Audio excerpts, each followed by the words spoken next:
नमस्कार, सुप्रभात। आप सुन रहे हैं जेके न्यूज़ नेटवर्क और मॉर्निंग बुलेटिन में मैं हूं आपके साथ प्रभा शर्मा। देश में कोरोना की दूसरी लहर और बढ़ते संक्रमण को देखते हुए केंद्र सरकार ने कोरोना टीकाकरण का दायरा बढ़ा दिया है। अब 1 अप्रैल से 45 साल और इससे अधिक उम्र के सभी लोग कोरोना वैक्सीन लगवा सकेंगे। केंद्र कैबिनेट ने मंगलवार को ये फैसला किया है। इसके बाद प्रेस कॉन्फ्रेंस में केंद्रीय मंत्री प्रकाश जावड़ेकर ने इसकी जानकारी दी। वहीं केंद्रीय स्वास्थ्य सचिव राजेश भूषण ने राज्यों को लिखे पत्र में बताया है कि इसके लिए कोविन पोर्टल पर रजिस्ट्रेशन 1 अप्रैल से शुरू होगी। देश में 45 से 60 वर्ष उम्र वाले करीब 35 करोड़ लोग हैं। इनमें से बीमार 1 करोड़ लोगों का टीकाकरण जारी है। उधर मंगलवार को देश में कोरोना के 47,014 नए केस सामने आए हैं। बिहार की छवि मंगलवार को दागदार हुई। विपक्ष सुबह से ही ये तय करके आया था कि किसी भी हाल में बिहार विशेष सत्र पुलिस विधेयक 2021 को पास होने नहीं दे रहा है। इसके लिए उसके पास सदस्य संख्या नहीं थी, तो उसने हंगामे और तोड़फोड़ की रणनीति बनाई। पहले सड़क पर हंगामा, लाठीचार्ज, फिर सदन के अंदर ही बवाल, मारपीट हुई। अध्यक्ष के मेज के माइक और अन्य सामग्री को तोड़ा गया। विधानसभा अध्यक्ष को बंधक बना लिया गया। सदन के अंदर पहली बार बिहार पुलिस के जवानों को बुलाना पड़ा। सुधाकर सिंह, संतोष मिश्रा, सतीश दास, सत्येंद्र यादव सहित 12 विधायकों को पुलिस ने टांग कर बाहर निकाला।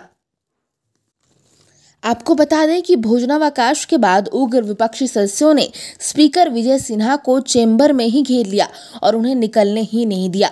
उनके दोनों दरवाजों पर खड़े होकर नारेबाजी करते रहे। सदन की कार्यवाही का समय होने के बाद भी स्पीकर बाहर नहीं निकल सके। ऐसे में प्रेम कुमार को सदन संचालन का जिम्मा सौंपा गया। भारत व पाकिस्तान में रिश्ते सुधारने में कई स्तर पर सकारात्मक घटनाक्रम शुरू हो चुके हैं। 2.5 साल बाद पहली बार पाकिस्तानी अफसरों का दल दिल्ली पहुंचा और मंगलवार को सिंधु नदी जल बंटवारे पर अस्थायी आयोग की 2 दिनी बैठक शुरू हुई। भारतीय अफसरों का कहना है कि पुलवामा हमले के जवाब में बालाकोट एयर स्ट्राइक के बाद आमने सामने की मुलाकात का ये पहला मौका है। एक वरिष्ठ अफसर ने बताया कि शंघाई सहयोग संगठन के बैनर तले पाकिस्तान के पब्बी क्षेत्र में आतंकवाद निरोधक युद्धभाष होगा और भारतीय सेना शामिल होगी। देश विभाजन के बाद पहली बार भारतीय सेना पाकिस्तान में दोस्ताना अभ्यास में शामिल होगी। 30 मार्च को ताजिकिस्तान की राजधानी दुशानबे में हार्ट एशिया कॉन्फ्रेंस होगी। इसमें विदेश मंत्री एस जयशंकर व पाक विदेश मंत्री शाह महमूद कुरैशी होंगे। झारखंड विधानसभा का बजट सत्र मंगलवार को खत्म हो गया। ये 26 फरवरी को शुरू हुआ था। सत्र के दौरान सरकार ने कई बड़े फैसले किए, लेकिन सत्र के अंतिम दिन भी 3 बड़े फैसले लिए गए।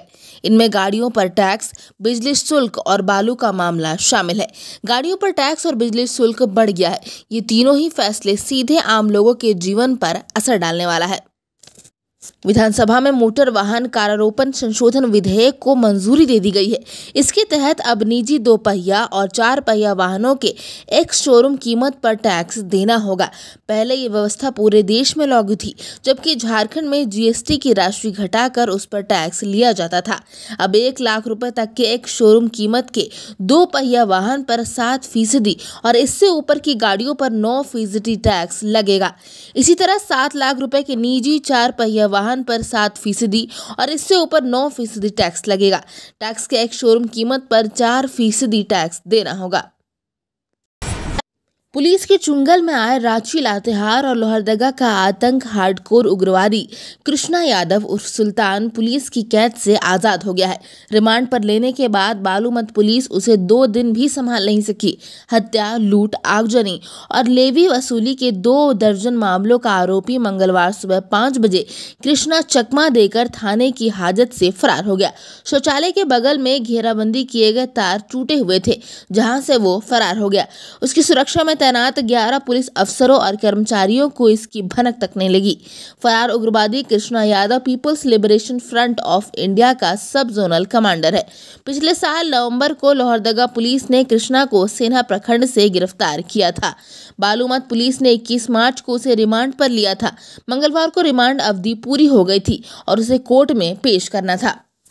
तो ये थी अब तक की कुछ खास अपडेट्स। दिन भर की ऐसी खबरों के लिए बने रहिए हमारे साथ जेके न्यूज़ नेटवर्क।